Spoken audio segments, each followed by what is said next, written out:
Hi മക്കളെ, നമ്മളിന്ന് discuss ചെയ്യാൻ പോകുന്നത് +2 കെമിസ്ട്രിയിലെ കെമിക്കൽ കൈനറ്റിക്സ് എന്ന ചാപ്റ്ററാണ്. വളരെ ചെറിയ ചാപ്റ്ററാണ്, വളരെ പഠിക്കാൻ ഭയങ്കര എളുപ്പമുള്ള ചാപ്റ്ററാണ്. നിങ്ങളുടെ ഓണം എക്സാമിന് ഈ ചാപ്റ്റർ കൂടി ഇൻക്ലൂഡഡ് ആണ്. അപ്പോൾ ഈ ചാപ്റ്ററിനെ കുറിച്ച് ഒരു ചെറിയ ആമുഖം ഞാൻ പറയാം. നേരത്തെ ഞാൻ പറഞ്ഞു തന്നെയാണ്, വളരെ സിമ്പിൾ ചാപ്റ്ററാണ്. ഞാൻ എന്താണോ ഈ ക്ലാസ്സിൽ നിങ്ങൾക്ക് പഠിപ്പിച്ചു തരുന്നത് അത് മാത്രം നിങ്ങൾ പഠിച്ചാൽ മതി. അതിൻ്റെ പുറത്തേക്ക് നിങ്ങൾക്ക് ഓണം എക്സാമിനോ മോഡൽ എക്സാമിനോ ക്രിസ്മസ് എക്സാമിനോ പബ്ലിക് എക്സാമിനോ ഈ പറഞ്ഞു തരുന്ന കാര്യങ്ങളുടെ പുറത്തേക്ക് ക്വസ്റ്റ്യൻ വരില്ല. 100% ഉറപ്പിച്ച് പറയാൻ പറ്റും. കാരണം അത്രയ്ക്ക് സിമ്പിൾ ചാപ്റ്ററാണ്. നിങ്ങൾക്ക് ഈ ക്ലാസ് കഴിഞ്ഞതിന് ശേഷം പ്രീവിയസ് ഇയറിലെ ക്വസ്റ്റ്യൻസ് എല്ലാം നിങ്ങൾക്ക് വർക്കൗട്ട് ചെയ്ത് നോക്കാം. ഈസി ആയിട്ട് നിങ്ങൾക്കതെല്ലാം അറ്റൻഡ് ചെയ്യാൻ പറ്റുമെന്ന് തരുന്ന കോൺഫിഡൻസോടുകൂടെ ഞാൻ ഈ ചാപ്റ്റർ ആരംഭിക്കുകയാണ്. എല്ലാവരും ശ്രദ്ധിച്ച് കാണണം. ആദ്യം തന്നെ പറയട്ടെ, പറയാനുള്ള കാര്യങ്ങളൊക്കെ പറയുന്നതിൻ്റെ കൂടെ തന്നെ നിങ്ങൾക്ക് എഴുതാനുള്ള കാര്യങ്ങളും ഞാൻ നോട്ടായിട്ട് തന്നെ തരും. അപ്പോൾ എല്ലാവരും വൃത്തിയായി കാര്യങ്ങളൊക്കെ ഞാൻ പറഞ്ഞു തരുന്ന നോട്ടിനനുസരിച്ച് തന്നെ എഴുതി മുന്നോട്ട് പോകണം. വൃത്തിയുള്ള നോട്ട്ബുക്കും പേനയും നിങ്ങളുടെ മുന്നിൽ ഉണ്ടായിരിക്കണം. ഞാൻ പറയുന്നതിനെ ഓവർടേക്ക് ചെയ്ത് നിങ്ങൾ നോട്ട് എഴുതേണ്ട കാര്യമില്ല, നിങ്ങൾ ലെക്ചർ നോട്ട് എഴുതേണ്ട കാര്യമില്ല. കൃത്യമായി എന്തെഴുതണമെന്ന് ഞാൻ പറഞ്ഞുതരും. മോനെ ശ്രദ്ധിക്ക്, ചാപ്റ്ററിൻ്റെ പേര് കെമിക്കൽ കൈനറ്റിക്സ്. ഈ ചാപ്റ്ററിൽ എന്താണ് നമുക്ക് പഠിക്കാനുള്ളത് എന്ന് ആദ്യമേ പറഞ്ഞു തുടങ്ങാം. കെമിക്കൽ കൈനറ്റിക്സ് എന്തിനെക്കുറിച്ചാണ് ഡീൽ ചെയ്യുന്നത്, എന്തുമായാണ് കെമിക്കൽ കൈനറ്റിക്സ് ബന്ധപ്പെട്ട് കിടക്കുന്നത്? മോനെ, chemical kinetics deals with speed of a chemical reaction. പഠിച്ചു വെക്കണേ, speed of a chemical reaction. Chemical kinetics എന്തിനെക്കുറിച്ചാണ്? സ്പീഡ് ഓഫ് കെമിക്കൽ റിയാക്ഷനെ കുറിച്ചാണ് ചർച്ച ചെയ്യുന്നത്. ഞങ്ങൾ സയൻറ്റിസ്റ്റുകൾ സ്പീഡിനെ റേറ്റ് എന്നും പേര് വിളിക്കാറുണ്ട്. റേറ്റ് എന്ന് പറഞ്ഞാലും ശാസ്ത്ര ലോകത്ത് സ്പീഡ് എന്ന് തന്നെയാണ് അർത്ഥം. വൃത്തിയായിട്ട് എഴുതി വെച്ചേടാ. It deals with speed or rate of chemical reaction. Speed അല്ലെങ്കിൽ റേറ്റ് എന്നാണ് ഈ ചാപ്റ്ററിൽ നമ്മൾ ഡിസ്കസ് ചെയ്യുന്ന കാര്യം. സ്പീഡും റേറ്റും ഒക്കെ ഒന്ന് തന്നെയാണ്. ഒരു കെമിക്കൽ റിയാക്ഷൻ്റെ സ്പീഡിനെ കുറിച്ച് മനസ്സിലാക്കുക.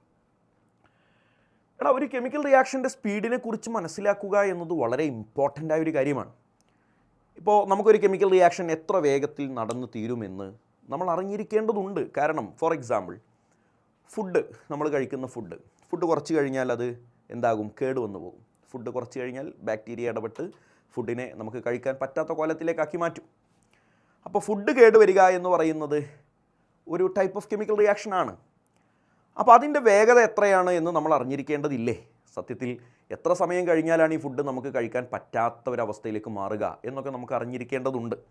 വളരെ പെട്ടെന്നാണ് ഫുഡ് കേടുവരുന്നതെങ്കിൽ നമുക്ക് കുറേ ഫുഡ് പെട്ടെന്ന് ഒഴിവാക്കേണ്ടി വരും.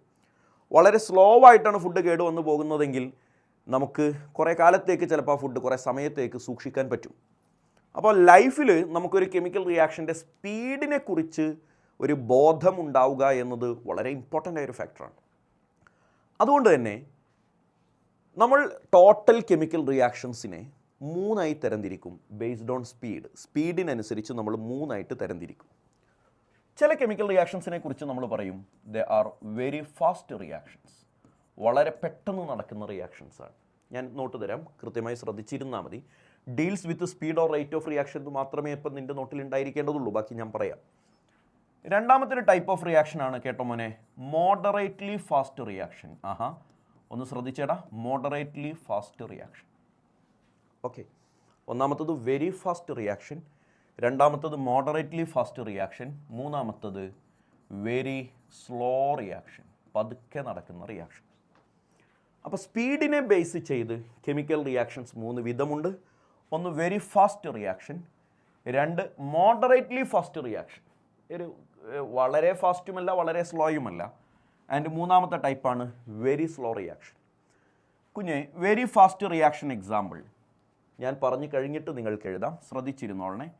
സിൽവർ നൈട്രേറ്റ് സൊല്യൂഷനിലേക്ക് NaCl ഇട്ട് കഴിഞ്ഞാൽ അവിടെ AgCl + NaNO3 എന്ന് പറയുന്നൊരു റിയാക്ഷൻ നടക്കും.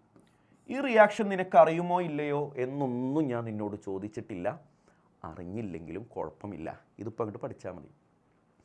വളരെ സ്പീഡിൽ നടക്കുന്ന മൊമെൻ്ററി റിയാക്ഷൻസ് ആണ്, സ്പോണ്ടേനിയസ് റിയാക്ഷൻസ് ആണ്, ഇൻസ്റ്റൻറ്റേനിയസ് റിയാക്ഷനാണ്. ഈ AgNO3യും NaClയും തമ്മിൽ കണ്ടുമുട്ടുന്നതോടുകൂടെ ഈ റിയാക്ഷൻ നടന്നു കഴിഞ്ഞിരിക്കും. അത്രയ്ക്ക് സ്പീഡിൽ നടക്കുന്ന റിയാക്ഷനാണ് വെരി ഫാസ്റ്റ് റിയാക്ഷൻ. വളരെ കൃത്യമായൊരു എക്സാമ്പിൾ ഞാൻ നിങ്ങൾക്ക് തന്നിട്ടുണ്ട്. ഞാൻ അവസാനം നിങ്ങൾക്ക് എഴുതാൻ സമയം തരാം, എല്ലാവരും നോക്കിയിരുന്നു. മോഡറേറ്റ്ലി ഫാസ്റ്റ് റിയാക്ഷൻ, ഒരുപാട് സ്പീഡിലാണെന്നും പറയാൻ പറ്റില്ല, ഒരുപാട് സ്ലോവിലാണെന്നും പറയാൻ പറ്റില്ല. അതിന് വളരെ പ്രസിദ്ധമായ ഒരു എക്സാമ്പിളാണ് ഹൈഡ്രോളിസിസ് ഓഫ് കെയിൻ ഷുഗർ. പഠിച്ചിട്ടുണ്ടാവും നിങ്ങൾ. ഹൈഡ്രോളിസിസ് ഓഫ് കെയിൻ ഷുഗർ അല്ലെങ്കിൽ ഹൈഡ്രോളിസിസ് ഓഫ് സുക്രോസ് എന്ന് നമ്മൾ പേര് പറയും. നിങ്ങൾക്ക് എല്ലാവർക്കും അറിയാം സൂക്രോസ് ഇല്ലേടാ, സൂക്രോസ്, കെയിൻ ഷുഗർ, കരിമ്പ് ജ്യൂസ്. അതിലേക്ക് ഹൈഡ്രോളിസിസ് നടത്തുക എന്ന് പറഞ്ഞാൽ വെള്ളമൊഴിക്കുക. In presence of the enzyme invertase എന്നൊക്കെ കഥകളുണ്ട്. ഇവിടെ അതിനൊന്നും പ്രസക്തി ഇല്ലെങ്കിൽ പോലും ഒരു റിയാക്ഷൻ അങ്ങോട്ട് കംപ്ലീറ്റ് ആവുന്നതിന് വേണ്ടി ഞാനത് അവിടെ എഴുതി വെക്കുന്നുണ്ട്. കുഞ്ഞെ, സൂക്രോസിലേക്ക് ഇൻവെർട്ടേസിൻ്റെ പ്രസൻസിൽ വെള്ളമൊഴിച്ച് കഴിഞ്ഞാൽ ആ സൂക്രോസ് ഗ്ലൂക്കോസ് പ്ലസ് ഫ്രക്ടോസ് ആയിട്ട് മാറും. ഇത് നമ്മൾ കണ്ടിട്ടുള്ള റിയാക്ഷനാണ്. ഗ്ലൂക്കോസ് പ്ലസ് ഫ്രക്ടോസ് ആയിട്ട് മാറും. ആ മാറുന്ന റിയാക്ഷൻ മോഡറേറ്റ്ലി ഫാസ്റ്റ് റിയാക്ഷനാണ്. വെരി ഫാസ്റ്റ് റിയാക്ഷനുമല്ല, വെരി സ്ലോ റിയാക്ഷനുമല്ല. പഠിച്ചു വെച്ചോ. വെരി സ്ലോ റിയാക്ഷന് കൂടി എക്സാമ്പിൾ തന്നിട്ട് ഞാൻ നിനക്ക് സമയം തരാം. വെരി സ്ലോ റിയാക്ഷൻ ഒരു എക്സാമ്പിളാണ് കുഞ്ഞെ rusting of iron. Rusting of iron. Iron ഇല്ലടാ, ഇരുമ്പ് തുരുമ്പ് പിടിക്കുക എന്നതാണ് ഈ റസ്റ്റിംഗ് ഓഫ് അയൺ. നമുക്കൊക്കെ അറിയാം, നമ്മൾ ജനവാതിലിനും അതുപോലെ വീട്ടിലെ മറ്റു ഇൻസ്ട്രുമെൻസിനൊക്കെ പെയിൻ്റ് അടിച്ച് വെക്കുന്നത് അതിൻ്റെ റസ്റ്റിംഗ് തടയാനാണ്, അത് തുരുമ്പ് പിടിക്കാതിരിക്കാനാണ്. അപ്പോൾ ഇരുമ്പ് കുറേ കാലം വെളിച്ചത്തും വെള്ളത്തിലൊക്കെ ആയിട്ട് ഇങ്ങനെ നിന്ന് കഴിഞ്ഞാൽ, മഴയും വെയിലൊക്കെ കൊണ്ടു കഴിഞ്ഞാൽ ഒരു 4-5 വർഷത്തിന് ശേഷം ഇരുമ്പ് ഇങ്ങനെ തുരുമ്പ് പിടിച്ചു തുടങ്ങും. അപ്പോൾ അത് തുരുമ്പ് പിടിക്കാതിരിക്കാനാണ് നമ്മൾ അവിടെ പെയിൻറ്റൊക്കെ അടിച്ചിട്ട് അതിന് മോയ്സ്ചറുമായിട്ടും എയറുമായിട്ടുള്ള കോൺടാക്റ്റ് ഒഴിവാക്കാനാണ് നമ്മൾ പെയിൻ്റ് അടിച്ച് വെക്കണേ. എനിവേ, ഈ ഇരുമ്പ് തുരുമ്പ് പിടിക്കുക എന്നുള്ള പരിപാടി വളരെ പെട്ടെന്ന് നടക്കുന്ന ഒരു റിയാക്ഷൻ ആണോ? വെള്ളവുമായിട്ട് എപ്പോൾ കോൺടാക്റ്റിൽ വരുന്ന അപ്പം തന്നെ തുരുമ്പ് പിടിക്കുക അല്ല. അത് വർഷങ്ങൾ സമയമെടുക്കുന്ന റിയാക്ഷനാണ്. അതുകൊണ്ടാണ് നമ്മളതിനെ വെരി സ്ലോ റിയാക്ഷൻ എന്ന് പേര് വിളിക്കുന്നത്. പഠിച്ചു വെച്ചോ മോനെ.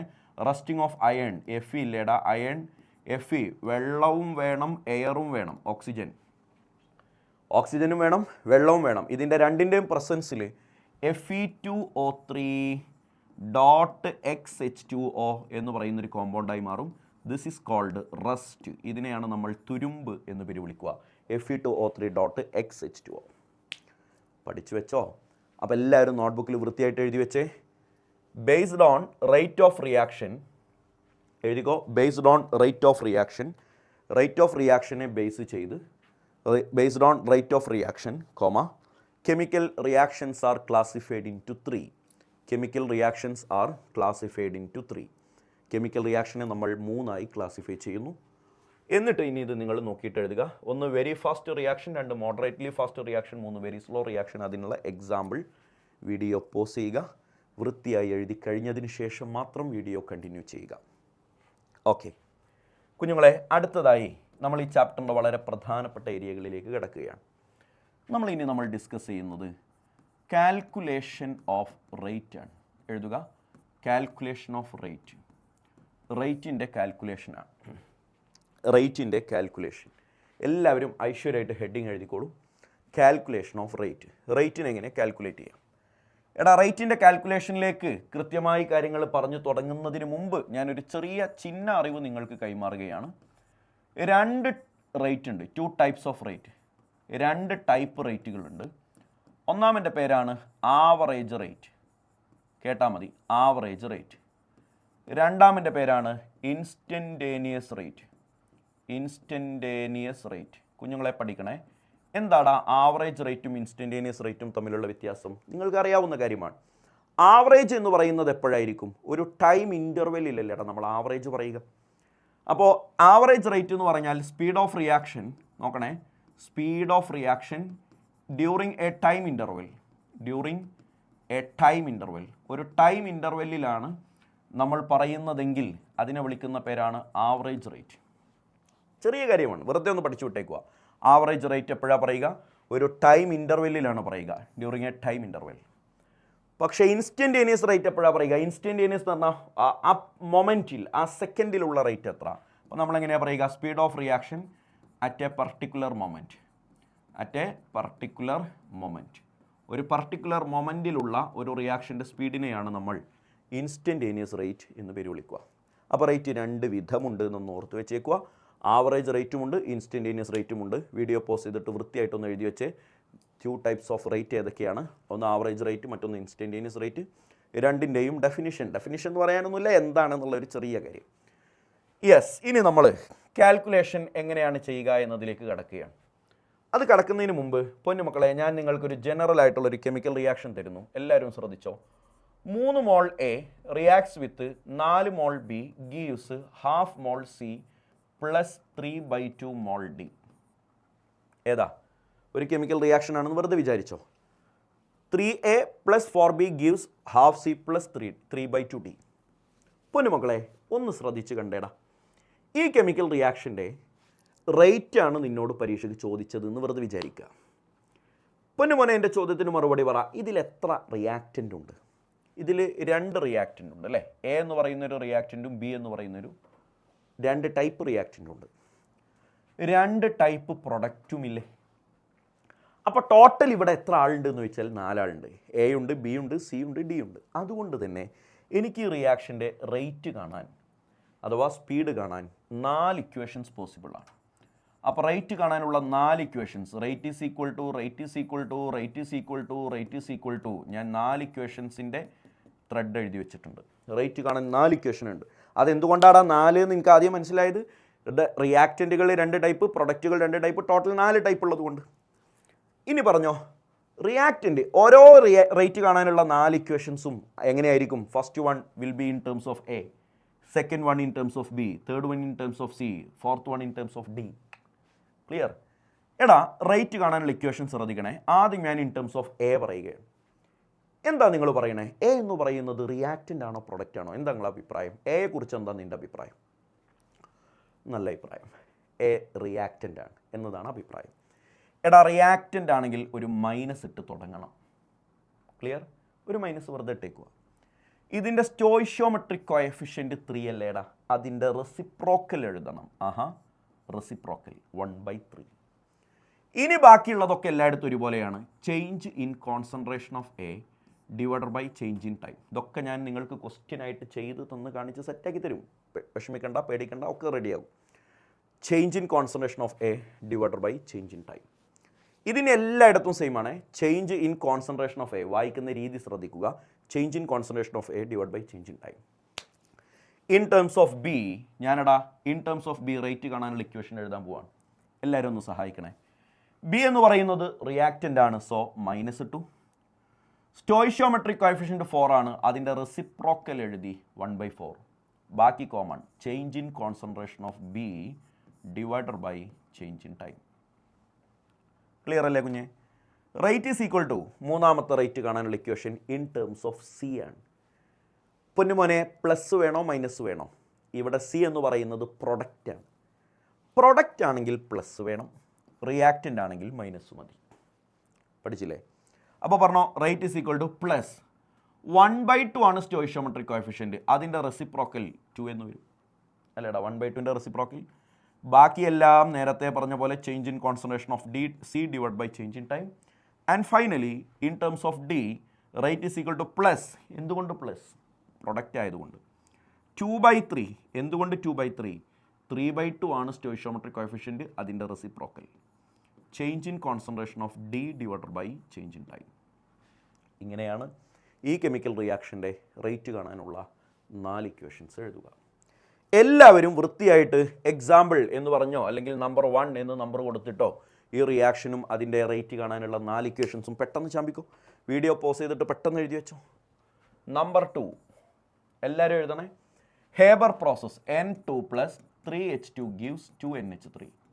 പൊന്നുമക്കളെ, കണ്ടാലറിയാം ഈ റിയാക്ഷൻ്റെ റേറ്റ് കാണാൻ നമുക്ക് 3 ഇക്വേഷൻസ് പോസിബിൾ ആണ്. റേറ്റ് ഈസ് ഈക്വൽ ടു ഒരു equation, rate is equal to second equation, rate is equal to third equation. എൻ്റെ പൊന്നുമക്കളെല്ലാവരും നിർബന്ധമായും വീഡിയോ ഒന്ന് പോസ് ചെയ്തിട്ട് റേറ്റ് കാണാനുള്ള 3 ഇക്വേഷൻ നിങ്ങളായിട്ടൊന്ന് എഴുതി വെച്ചേടാ. എന്നിട്ട് വീഡിയോ കണ്ടിന്യൂ ചെയ്യുക. അപ്പം ഉണ്ടാകും ഞാനിങ്ങനെ പറഞ്ഞു തരണം. അപ്പോൾ എനിക്ക് എവിടെയെങ്കിലും തെറ്റ് പറ്റിയിട്ടുണ്ടോ എന്ന് നിങ്ങളൊന്ന് എനിക്ക് പറഞ്ഞതാ. നിങ്ങൾക്ക് എവിടെയെങ്കിലും തെറ്റ് പറ്റിയിട്ടുണ്ടെങ്കിൽ തിരുത്തണേ. പൊന്നുമോനെ, ഇൻ ടേംസ് ഓഫ് നൈട്രജൻ പറയുമ്പോൾ മൈനസ് വേണം. റിയാക്റ്റൻ്റ് ആണ്. സ്റ്റോയിഷ്യോമെട്രിക് കോഎഫിഷ്യൻ്റ് 1 ആണ്, അതുകൊണ്ട് റെസിപ്രോക്കലും 1 ആണ്, തൊടുന്നില്ല. Change in concentration of nitrogen divided by change in time. Clear. -1/3 change in concentration of hydrogen divided by change in time. This is +1/2 change in concentration of ammonia divided by change in time. മനസ്സിലായോ? അപ്പോൾ ഏതൊരു chemical reaction കിട്ടിയാലും അതിൻ്റെ rate കാണാൻ അതിലെത്ര reacting and product സ്പീഷീസുകളുണ്ടോ അത്രയും equations possible ആണ്. ആ ഇക്വേഷൻ എഴുതാനുള്ള വഴിയാണ് ഞാനിപ്പോൾ നിങ്ങൾക്ക് പറഞ്ഞു തന്നത്. മോനെ, മരിച്ചാലും മറക്കരുതാത്ത ഒരു അറിവ് ഞാൻ നിനക്കിവിടെ സമ്മാനിക്കുകയാണ്. Unit of rate. എല്ലാവരും എഴുതി വെച്ചേ, യൂണിറ്റ് ഓഫ് റേറ്റ്.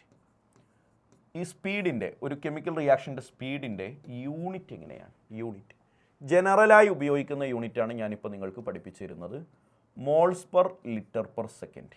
മറക്കരുതേ, moles per litre per second. Moles per litre per second ജനറലായി ഇതാണ് യൂസ് ചെയ്യുക. എന്നാലും ചില റിയാക്ഷൻസിൽ, ചില ക്വസ്റ്റ്യൻസ് വരുമ്പോൾ മോൾസ് പെർ ലിറ്ററിന് പകരം പ്രഷർ ഉപയോഗിക്കുന്നത് കാണാം. ഞാൻ കാണിച്ചു തരും, ക്വസ്റ്റ്യൻസ് ഞാൻ കാണിച്ചു തരും. അതുകൊണ്ട് തന്നെ ATM പെർ സെക്കൻഡ്, അല്ലെങ്കിൽ ബാർ പെർ സെക്കൻഡ്, അല്ലെങ്കിൽ mmHg പെർ സെക്കൻഡ്, അല്ലെങ്കിൽ എക്സെട്ര, ഇതൊക്കെ ഇതിൻ്റെ യൂണിറ്റുകളായിട്ട് കാണാറുണ്ട്. അപ്പോൾ ജനറലി വരുന്ന ആളെ ഒന്ന് നോട്ട് ചെയ്ത് വെച്ചോ, moles per litre per second. ബാക്കിയൊക്കെ ATM, ബാർ, mmHg ഇതൊക്കെ പ്രഷറിൻ്റെ യൂണിറ്റ് അല്ലേടാ. അപ്പോൾ നമ്മൾ ജനറലി ഇങ്ങനെ മനസ്സിലാക്കിയാൽ മതി, unit of pressure per second. Pressure എന്ന് പറഞ്ഞാൽ അതിനകത്തെ പ്രത്യേകത എന്താ പറയുക, ഇഷ്ടംപോലെ യൂണിറ്റ് ഉണ്ട്.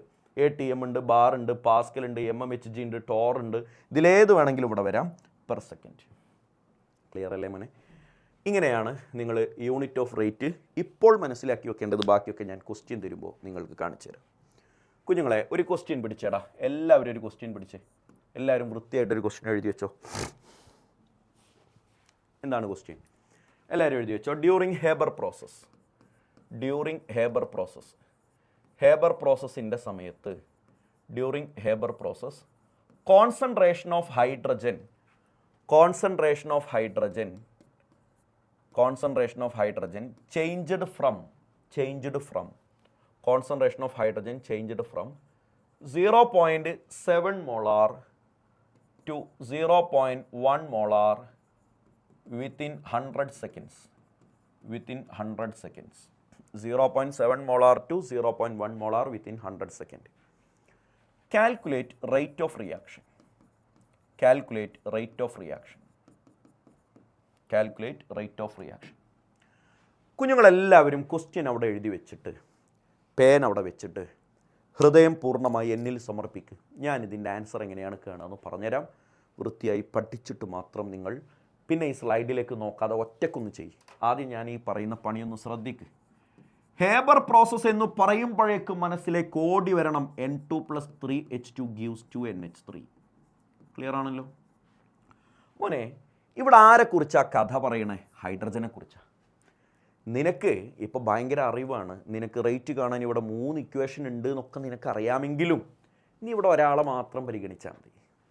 ഒരാളെ മാത്രം പരിഗണിച്ചാൽ മതി. ആരെ മാത്രം? ക്വസ്റ്റ്യനിൽ ആരെക്കുറിച്ചാണോ സംസാരിച്ചത് അയാളെക്കുറിച്ച് മാത്രം. അപ്പോൾ ഇവിടെ 3 ഇക്വേഷൻ റേറ്റ് എഴുതാനൊക്കെ നിനക്കൊക്കെ അറിയാമെങ്കിലും റേറ്റ് ഈസ് ഈക്വൽ ടു എന്ന് പറഞ്ഞാൽ ഒറ്റ ഇക്വേഷൻ എഴുതിയാൽ മതി. നമുക്ക് ആൻസർ ആണല്ലോ വേണ്ടത്. അപ്പോൾ അതിന് ഒറ്റ ഇക്വേഷൻ എഴുതിയാൽ മതി ഇൻ ടേംസ് ഓഫ് ഹൈഡ്രജൻ. ഹൈഡ്രജൻ്റെ ടൈമിൽ നമ്മളെങ്ങനെ എഴുതാം? -1/3 change in concentration of hydrogen divided by change in time. അങ്ങനെയല്ലേടാ നമ്മൾ ഇക്വേഷൻ എഴുതുക. ഞാൻ ആ ഇക്വേഷനിലേക്ക് വാല്യൂ സബ്സ്റ്റിറ്റ്യൂട്ട് ചെയ്യുന്ന സുന്ദരമായ കാഴ്ചകളാണ് നിങ്ങൾ ഇനി കാണാൻ പോകുന്നത്. -1/3 ശ്രദ്ധിക്കണേ. Change in concentration of hydrogen. മോനെ, കോൺസെൻട്രേഷൻ ഓഫ് ഹൈഡ്രജൻ്റെ ഇതാണ് കോൺസെൻട്രേഷൻ ഓഫ് ഹൈഡ്രജൻ്റെ വാല്യൂ. 0.7 0.1 ആയി മാറി എന്നാണ് കോൺസെൻട്രേഷൻ ഓഫ് ഹൈഡ്രജനെ കുറിച്ച് ക്വസ്റ്റ്യനിൽ പറഞ്ഞേക്കുന്നത്. അതിൻ്റെ ചേഞ്ച് എത്രയാണ്? തിങ്ക് പണ്ണുകേ. 0.7 0.1 ആയി മാറുമ്പോഴുള്ള ചേഞ്ച് എത്രയാണ്? മക്കളെ, നിങ്ങൾക്കാർക്കെങ്കിലും 0.6 എന്ന് മനസ്സിൽ ഉത്തരം വന്നാൽ ദാറ്റ്സ് റോങ്, അത് തെറ്റാണ്. 0.7 0.1 ആയി മാറുമ്പോഴുള്ള ചേഞ്ച് 0.6 അല്ല, മറിച്ച് -0.6 ആണ്. അതായത് മക്കളെപ്പോഴും ചേഞ്ച് എടുക്കേണ്ടത് വലുതിൽ നിന്ന് ചെറുത് കുറക്കലൊന്നും അല്ല, ഫൈനൽ മൈനസ് ഇനീഷ്യലാണ്. എപ്പോഴും ഫൈനൽ മൈനസ് ഇനീഷ്യലാണ് ചേഞ്ച്. അപ്പോൾ ഫൈനൽ വാല്യൂ എത്ര? 0.1 മൈനസ് ഇനീഷ്യൽ വാല്യൂ എത്ര 0.7 അങ്ങനെയാണ് ചേഞ്ച് എടുക്കുക. Divide by change in time, അതിനെടുത്ത സമയം എത്ര 100 സെക്കൻഡ്സ്. ഇനി ചെയ്ത് നോക്കും മോനെ, -1/3 ഇൻറ്റു 0.1 നിന്ന് 0.7 പോയാൽ -0.6 ഡിവൈഡഡ് ബൈ 100 ഇങ്ങനല്ലേ ഉണ്ടാവുക. അപ്പോൾ എന്ത് സംഭവിക്കും? ഈ മൈനസും വെട്ടിമരിക്കും, മൈനസും പോകും. ആ മൈനസ് പോകാൻ വേണ്ടിയാണ് ആദ്യമേ നമ്മൾ പുറത്തൊരു മൈനസ് കീപ്പ് ചെയ്തത് എന്ന് ചിന്തിച്ചു. അപ്പോൾ ആ മുകളിൽ 0.6ഉം താഴെ 3ഉം ഉണ്ട്. കാൽക്കുലേറ്ററിനോട് ചോദിക്കണമെങ്കിൽ ചോദിക്കാം, എന്നാലും എനിക്കൊക്കെ ബുദ്ധി ഉള്ളതുകൊണ്ട് ഞാനൊക്കെ അത് വെട്ടി ചെറുതാക്കാറാണ് പതിവ്. 0.6ഉം 3ഉം കട്ടായി പോയാൽ മുകളിൽ 0.2 എന്ന് വരും. So finally answer 0.2 divided by 100 മുകളിലേക്ക് വന്നാൽ 10⁻². That is equal to 2 into 10⁻³ is the final answer. ഈ 0.2 ഒരു പോയിന്റിനെ വലത്തോട്ട് ഷിഫ്റ്റ് ചെയ്തതിനെ ന്യൂട്രലൈസ് ചെയ്യുന്നതിന് വേണ്ടി ഒരു -3 ആക്കുന്നതിന് വിരോധമില്ലെന്ന് നിങ്ങൾക്ക് മനസ്സിലാക്കി. കുഞ്ഞുങ്ങളെ 2 into 10⁻³ is the final answer. കഴിഞ്ഞില്ല, യൂണിറ്റ് വെച്ചങ്ങോട്ട് തെമ്പിയാലേ പരിപാടി നടക്കുള്ളൂ. യൂണിറ്റ് എന്താ പറ? കോൺസെൻട്രേഷൻ അല്ലേ, moles per litre per second അല്ലേ. മോളാർ എന്നതിനെ നമ്മൾ വിളിക്കുന്ന മറ്റൊരു പേരാണ് മോൾസ് പെർ ലിറ്റർ. അപ്പോൾ മോളാറിൻ്റെ ടേമിലാണ് തന്നത്, മോൾസിൻ്റെ ടേമിലാണ് തന്നത്, അതുകൊണ്ടാണ് യൂണിറ്റ് മോൾസ് പെർ ലിറ്റർ. ഇനി അതിനെ തന്നെ അപ്പോൾ ഈ മോൾസ് പെർ ലിറ്റർ എന്നുള്ളതിന് പകരം മോളാർ എന്ന് കൊടുത്താലും തെറ്റൊന്നുമില്ല കേട്ടോ. Moles per litre per second എന്നതിന് പകരം മോളാർ പെർ സെക്കൻഡ് എന്ന് പറഞ്ഞാലും തെറ്റൊന്നുമില്ല. ഇത് രണ്ടും ഇതിൻ്റെ യൂണിറ്റ് തന്നെയാണ്, രണ്ടും ഒരാൾ തന്നെയാണ്. നിങ്ങളെല്ലാവരും ഇതൊന്ന് നോക്കി വെച്ചിട്ട് വീഡിയോ ഒന്ന് പോസ് ചെയ്തിട്ട് ഒന്നിങ്ങനെ കണ്ണുകൊണ്ട് ഓടിച്ചു വിട്ടിട്ട് മനസ്സിലായിട്ടുണ്ടെങ്കിൽ ഈ സ്ലൈഡ് മാറ്റിയതിന് ശേഷം നിങ്ങളിതൊന്ന് ഒറ്റയ്ക്ക് ചെയ്യും. എന്നിട്ട് ഡൗട്ട് ഉണ്ടെങ്കിൽ മാത്രം സ്ക്രീനിലേക്ക് നോക്കുക, ഇല്ലെങ്കിൽ അത് പൂർണ്ണമായും ഞാൻ നിന്നെ ഏൽപ്പിക്കുകയാണ്. കുഞ്ഞുങ്ങളെ, നിങ്ങളൊരു കാര്യം ശ്രദ്ധിച്ചേ. ഞാൻ അടുത്ത ക്വസ്റ്റ്യനിലേക്ക് പോവുകയാണെങ്കിൽ നിങ്ങൾ ക്വസ്റ്റ്യൻ ചെയ്ത് കഴിഞ്ഞിട്ടുണ്ടെങ്കിൽ മാത്രം വീഡിയോ കണ്ടിന്യൂ ചെയ്യുക. എടാ, moles per litre per second ആണല്ലോ നമ്മുടെ റേറ്റിൻ്റെ unit, moles per litre per second. അതാവുമ്പോൾ മോൾസ് പെർ ലിറ്റർ പെർ മിനിറ്റും വേണമെങ്കിൽ വന്നൂടെ. അതായത് സെക്കൻഡ് എന്ന് പറഞ്ഞപ്പോൾ ടൈമിൻ്റെ യൂണിറ്റാണ്. അപ്പോൾ സെക്കൻഡിന് പകരം മിനിറ്റ് വേണമെങ്കിൽ വരാം. അല്ലെങ്കിൽ കേട്ടോ, moles per litre per hour വേണമെങ്കിൽ വന്നൂടെ. ഇങ്ങനെയൊക്കെ വരാമല്ലോ. ഇതെല്ലാം റേറ്റിൻ്റെ യൂണിറ്റുകൾ തന്നെയാണ്. കുഞ്ഞുങ്ങളെ, നിങ്ങൾക്ക് മോൾസ് പെർ ലിറ്റർ പെർ സെക്കൻഡിനെ മോൾസ് പെർ ലിറ്റർ പെർ മിനിറ്റിലേക്ക് എങ്ങനെ മാറ്റാം, മോൾസ് പെർ ലിറ്റർ പെർ അവറിലേക്ക് എങ്ങനെ മാറ്റാം എന്നുള്ളതാണ് ഇനി ഞാൻ പറഞ്ഞുതരാൻ പോകുന്നത്. ശ്രദ്ധിച്ച് കാണണേ. എടാ, മോൾസ് പെർ ലിറ്റർ പെർ സെക്കൻഡിൽ കിട്ടിയ വാല്യൂ എക്സ് ആണെന്ന് വിചാരിക്കുക. ഹലോ, എക്സ് ആണ് മോൾസ് പെർ ലിറ്റർ പെർ സെക്കൻഡിൽ കിട്ടിയതെന്ന് വിചാരിക്കുക. എക്സ് എന്തോ ഒരു വാല്യൂ. അതിനെ മോൾസ് പെർ ലിറ്റർ പെർ മിനിറ്റിലേക്ക് മാറ്റാൻ ആ എക്സിനെ 60 കൊണ്ട് മൾട്ടിപ്പിൾ ചെയ്താൽ മതി. 60 കൊണ്ട് മൾട്ടിപ്പിൾ ചെയ്താൽ മതി. വീണ്ടും മോൾസ് പെർ ലിറ്റർ പെർ അവറിലേക്ക് മാറ്റാൻ ഇതിനെ വീണ്ടും ഒരു 60 കൊണ്ട് മൾട്ടിപ്ലൈ ചെയ്താൽ മതി. എക്സ് ഇൻറ്റു 60 എനിക്കറിയാം നിങ്ങളിൽ പലരുടെയും മുഖം ചുളിഞ്ഞിട്ടുണ്ടാകും ഇപ്പോൾ. അല്ല സാറേ, സെക്കൻഡിനെ മിനിറ്റിലേക്ക് മാറ്റുമ്പോൾ നമ്മൾ ഡിവൈഡർ ബൈ. എടാ മോനെ, അതൊന്നും എനിക്ക് അറിയാത്തതുകൊണ്ടല്ലോ. ഇത് സത്യമാണ്. കാരണം ഇവിടെ സെക്കൻഡ് എന്നുള്ളത് ഓൾറെഡി ഡിനോമിനേറ്ററിലാണ്. അപ്പോൾ സെക്കൻഡിനെ മിനിറ്റിലേക്ക് മാറ്റാൻ വീണ്ടും അവിടെ ഒരു 60 കൊണ്ട് ഡിവൈഡ് ചെയ്യുമ്പോൾ അത് ചാടിക്കയറി മുകളിലേക്ക് എത്തിയിട്ടാണ് എക്സ് ഇൻറ്റു 60 വരുന്നത്. അതുകൊണ്ട് നീ അതിനെക്കുറിച്ചൊന്നും കൂടുതൽ ചിന്തിക്കണ്ട.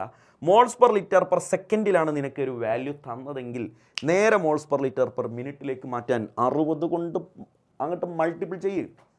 മോൾസ് പെർ ലിറ്റർ പെർ അവറിലേക്ക് മാറ്റാൻ വീണ്ടും ഒരു 60 കൊണ്ട് മൾട്ടിപ്ലൈ.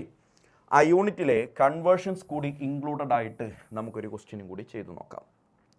കുഞ്ഞുങ്ങളെ, എല്ലാവരും H2+ half O2 gives H2O എന്ന റിയാക്ഷൻ എല്ലാവരും ഒന്ന് എഴുതിക്കേ. ക്വസ്റ്റ്യൻ ആണ്, H2+ half O2 gives H2O എന്ന റിയാക്ഷൻ എല്ലാവരും ഒന്ന് എഴുതിയെടുക്കുക. H2+ half O2 gives H2O എന്നിട്ട് എഴുതുക, during this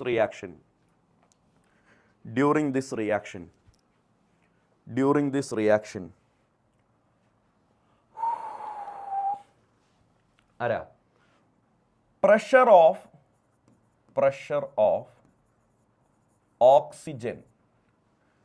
of oxygen decreased from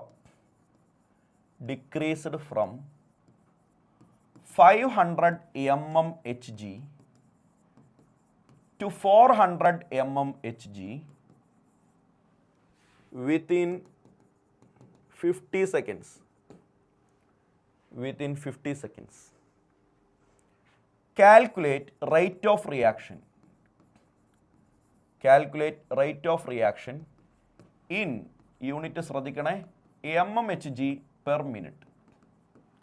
mmHg per minute എന്നുള്ള ഒരു യൂണിറ്റിൽ നിങ്ങളിതിൻ്റെ റേറ്റ് കാണണം.